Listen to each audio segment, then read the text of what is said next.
Today I'll be doing kind of a review and a demonstration of this Craftsman tiller. Now this tiller was produced probably sometime in the early 2000s, but you're going to find these at the exact same mechanical operation all the way up through a brand new one made this last year. Husqvarna probably produces this model, so you'll see it under different names as well. But all walk-behind tillers are going to be basically the same. You have two types of walk-behind tillers. You have the one that's called a front tine walk-behind, which is like this one. And these tillers have a tendency to kind of pull you along, and they can kind of wear you down a little quicker. The more expensive models will be a rear tine tiller. Then that's where the wheels are in front, and they're usually driven, and the tines are in the back. And those are a little more expensive, but also a little less backbreaking when you operate them. But the more common type is the one you see right here, and it's probably been made since the late 70s all the way through today. And again, this is a Craftsman model, but we'll go over some of the features of it. It's a fairly simple operation, uses a standard 5.5 horsepower engine, although you'll see them all the way up into the 7 or 8 horsepower range and as low as 4.5. But this one's 24 inches wide. That's kind of a standard. You'll see them as little as 18 and as wide as 32. And that's pretty much the overview of it. So let's show you some of the functions on how this works, then we'll fire it up and take it up into the field and do some tilling with it. Oh, as you can see, these are the tines here. There are shear pins on the tines, but unless you hit something rather large like a rock, these pins here should not fail. And the pins are replaceable if they do happen. In all the years that I've owned this, which is getting close to 20, I've never had a shear pin break, and I've done some pretty serious work with this. I've dug some pretty deep trenches with this, actually.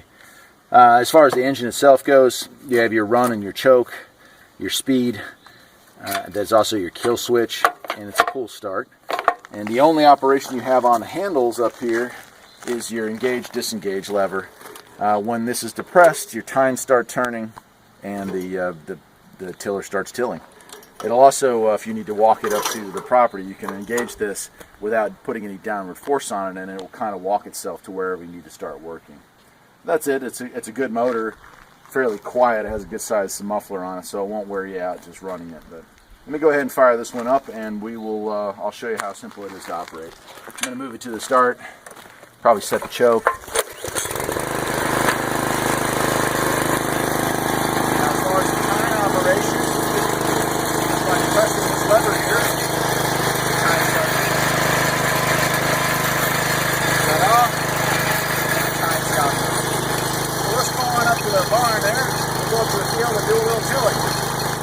So I brought this little tiller up here to our main garden plot, and as you can see, I've already tilled this if you watch some of my other videos with the pull behind tiller I have for one of these tractors behind me. And I've used cultivator on this in previous seasons, so this soil is already pretty well conditioned.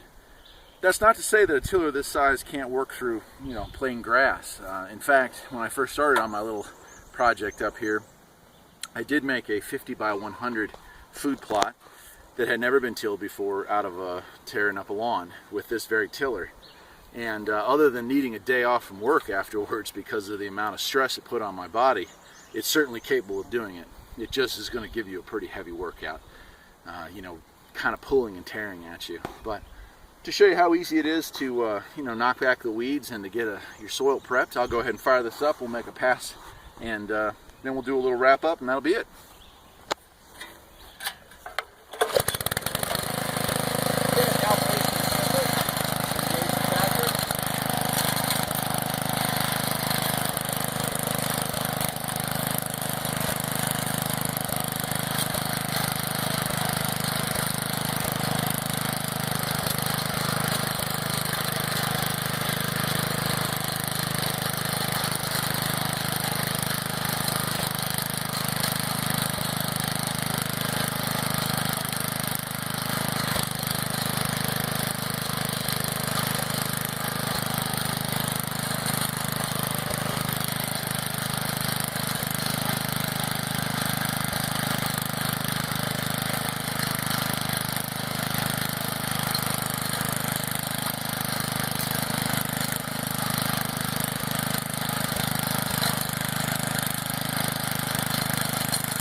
certainly works. It's got a lot of power.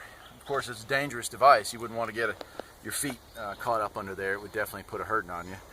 Now the unit does a fairly good job. This soil has been worked, so it breaks up fairly easily. You can go back and pull out your little grass chunks or weeds or whatever and toss them if it hasn't killed the root system already. Overall, you know, for a small homeowner use or a small garden, say a 25 by 25 is about the max I would recommend for something like this. And these are available used on Craigslist all the time. People downsize, they move to apartments, whatever the reason, they get out of the gardening phase of their life. So you can pick one of these up. Where this thing new was probably in the $300 range, I'd say $150 is not an unreasonable price to pick one of these up used and in running condition. This one has many, many hours on it, as you can see by, it's kind of rough around the edges, but it's still very useful, and I've been very pleased with it. Now it does have an adjustment bar here. You can see these holes. You can slide this bar with this pin here, and that sets your depth. I leave it all the way up, and I just choose my depth as I go. That way I can work an area a little easier. But it's a function that it does have. I thought I'd mention it. As far as maintenance goes, an annual oil change, an annual air filter, and well, like maybe once every 2 or 3 years you put a spark plug in it. That should keep this thing going indefinitely. And other than that, I have really no negative things to say about it, other than, you know, you're going to get a workout. As you can see, it wants to pull forward and you have to pull back, and that works your shoulder muscles, your leg muscles, as opposed to a rear tine tiller where you're just using downward force to get the digging motion to work. So I give it, you know, an A, because for what it does it well. Sure beats using a shovel. Take care.